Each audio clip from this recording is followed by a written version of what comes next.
But ఇంత strong ఉంటావు. నీకు తెలుసు ఎలా ఎయిట్ అనేది. తెలుగు తెలుగు వచ్చిన వాళ్ళు చాలా తక్కువ మంది ఉన్నారు లోపల. అవును. అంత వీక్ టీమ్ ఎందుకు పెట్టుకున్నావు అసలు నువ్వు? అయితే వీక్ అనుకోలేదు బ్రో. నేను ఏమనుకున్నా అంటే ఇప్పుడు నేను అంతకు 2 వారాలు నేను క్లాన్ మెంబర్‌గా నేను ఫిజికల్ టాస్క్‌లలో నాకు పర్ఫెక్ట్‌గా నేను చేసిన.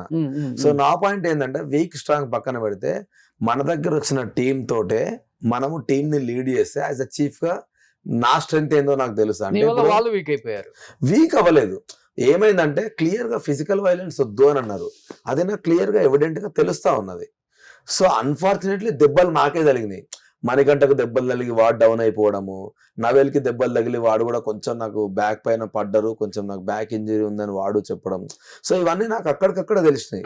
సో ఇద్దరు కరెక్ట్ మాట్లాడితే ఇద్దరు అమ్మాయిలు ఫుల్ ఫిట్ ఉన్నారు.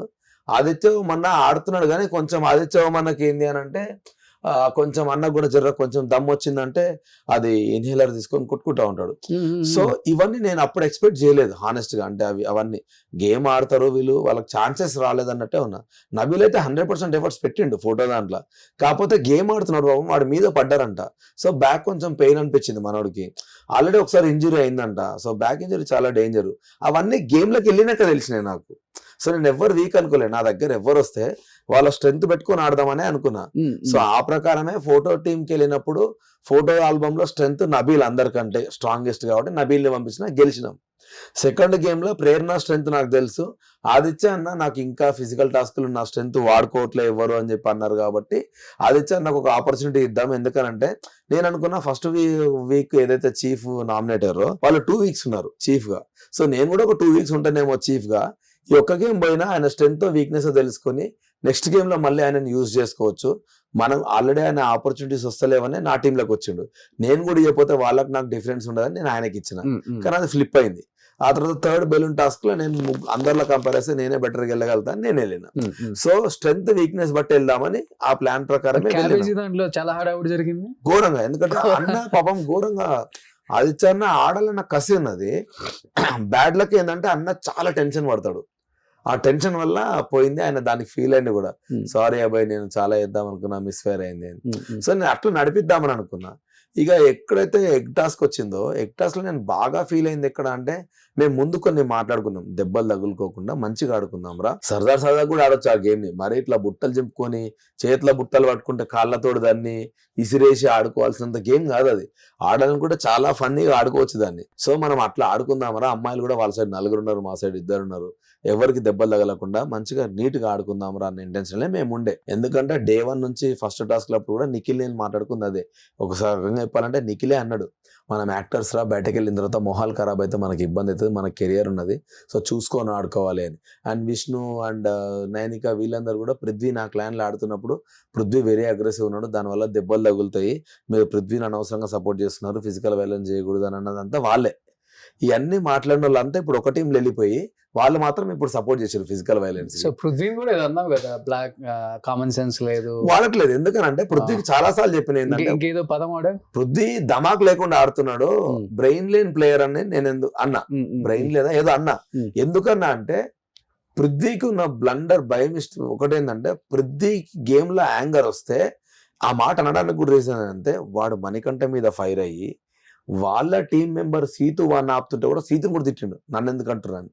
సో అంటే వాడి కోపం వస్తే నువ్వు నీ టీంగా ఎవడన్నగా ఆ మూమెంట్ లో ఎవడున్నా తిట్టేస్తాడు, కానీ ఆ తర్వాత రియలైజ్ అవుతాడు. సో నా పాయింట్ ఏంటంటే అది డే 1 నుంచి జరుగుతున్నప్పుడు వాడు సెల్ఫ్ ఏదో ఒక రోజు రియలైజ్ కావాలి కదా, కానీ వాడు అవ్వట్లేదు.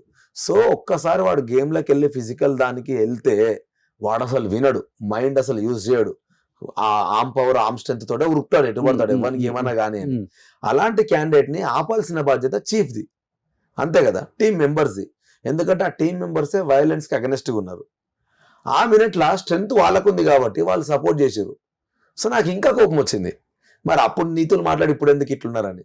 సో నాకు అసలు మనుషులే ఫేక్ ఉన్నారేడా, వాళ్ళ దిక్కు సొగలాగా మాడుతారు, లేకుంటే ఇంకోలా ఫేక్ కదా. షో పక్కన పెడితే ఇప్పుడు నా ముంగట మాట్లాడిన వెళ్తే ఎవిడెంట్ కనబడుతుంది కదా వాళ్ళు. సో వీళ్ళు ఇంత ఫేక్ ఉన్నారు, చల్ల వీళ్ళతో ఆడి కూడా వేస్ట్ అని నాకు అనిపించింది అన్నాడు. అందుకని నేను అరే మీరు అనిపించిందా వచ్చే ముందు తిట్టిన చాలా, వచ్చిన తర్వాత వాళ్ళతో మాట్లాడలే ఒక 2 days నేను. అవన్నీ ప్లే కాలేదు కానీ వాళ్ళకే డౌట్ వచ్చి ఏమైందిరా ఏదో ఫీల్ అయినట్టున్నావు ఎందుకు మాట్లాడతలేవు అంటే నిఖిల్ ని తిట్టిన, సోనియాని తిట్టిన, పెట్టినా, పృథ్వీతో మాట్లాడినా, అండ్ ఎవరు సీతుతో మాట్లాడినా, అరే మీరు అప్పటిదాకా అన్ని మాటలు మాట్లాడారు, మరి మీరెందుకు చేసిర్రు అంటే ప్రేరణ యష్మి కదా ఫైట్. ప్రేరణ యష్మి గురించి నేను మాట్లాడట్లేదు ఫైట్కి వచ్చినాను. మీరు వైలెన్స్ వద్దు, మనం ఇట్లా ఆడుకుందాం మాట్లాడుకుందాం, ఎన్ని మాటలు మాట్లాడిన తర్వాత మీరు ఎందుకు తప్పులు చేస్తున్నారా, మరి మీరే కదా అవన్నీ చెప్పింది అని అన్న. అందుకే నాకు ఫీల్ అయినా. సో నాకు మీరు ఫేక్ అనిపించింది, అందుకే మీతోటి మాట్లాడలేక నేను నా రూమ్లోకి వెళ్ళి బయటకు రాలేదు. ఎందుకంటే వస్తే ఫేక్ గా మీతో మాట్లాడాల్సి వస్తుంది. ఒకసారి వాళ్ళు వచ్చి నన్ను హక్ చేసుకున్నారు కూడా. నేను హాఫ్ హార్టెడ్ గా హక్ చేసుకుంటే మణికంఠ ఇమ్మీడియట్లీ వచ్చి ఒక్క క్వశ్చన్ అడుగుతాను నిన్న, ఏందిరా అని అంటే, నువ్వు ఫుల్ హార్టెడ్ గా హక్ చేసుకున్నావు వాళ్ళని, ఫేక్ గా హక్ చేసుకున్నావా అంటే, ఫేక్ గా హక్ చేసుకున్నారా, అసలు నేను వెళ్ళలే, వాళ్ళు నా దగ్గరికి వచ్చినప్పుడు వెళ్ళు అని అయితే అనలేను నేను. సో వచ్చినప్పుడు నేను హక్ చేసుకున్నా, కానీ నాకు మనస్ఫూర్తిగా చేసుకోలేదు. బయటకు వస్తే ఫేక్ గా నవ్వుకుంటా మళ్ళీ వాళ్ళతో జోకులు ఎక్కడ వేయాల్సి వస్తుంది అన్న ఇంటెన్షన్లోనే నేను వాళ్ళ దగ్గరికి పోకుండా ఫర్ ద ఫస్ట్ టైం మొత్తం నా రూమ్లోనే ఉన్నా 2 రోజులు. రూమ్లోకి వెళ్ళి బయటకు రాబోతే లేదు, నేను నా క్లాన్ మెంబర్స్ తోటే మాట్లాడుతున్నా. ఎందుకంటే వాళ్ళు నాకు నచ్చట్లేదురా, అందుకే వాళ్ళ దగ్గర పోబుదైతలేదురా మనీ అంటే ఓకే అని అన్నాడు. ఆ రోజు ఐ మీన్ అది వచ్చిందో లేదో తెలియదు, కానీ సోనియా అక్కడక్కడ బయట తిరుగుతూ ఉంది నాతో మాట్లాడాలి. ఎందుకంటే వాళ్ళకి అర్థమైంది నాకు ఏదో జరిగింది అని. సో తీసుకొచ్చారు, రూమ్లో కూర్చోబెట్టారు. అప్పుడు కూడా మేబీ అది ప్లే అయి ఉంటే నేను అసలు ఏదో ఓవరాల్ గా నువ్వు చేసిందంతా ఏది ప్లే అవ్వలేదు, చాలా వరకు అవ్వలేదు. ఈ లెక్క అన్యాయం జరిగింది నాకు అనిపించింది. సో అనిపించి నేను రివర్స్ అయినా. కానీ ఇప్పుడు పదాలు తప్పు మాట్లాడినప్పుడు నాకు ఒక వార్నింగ్ ఇవ్వచ్చు కదా అన్నది నా పాయింట్. మిగతావన్నీ నేను ఎంతో ఫీల్ అయితే అవి మాటలు వచ్చినాయి బయటకి. అండ్ నేను నా ఫ్రెండ్స్ గా చాలా ఎక్కువ వాళ్ళని నమ్మినప్పుడు, వాళ్ళు అటో మాట మాట్లాడినప్పుడు నాకు అనిపించినప్పుడు నేను దాన్ని కూడా అపోజ్ చేయకపోతే వేస్ట్ అయిపోతుంది. సో బయట వచ్చిన మాటలు తప్పితే బాధతో వచ్చినాయి కాదు, 100% బాధతోటే ఆవేశం కాదు అస్సలు కాదు. అర్థమైంది.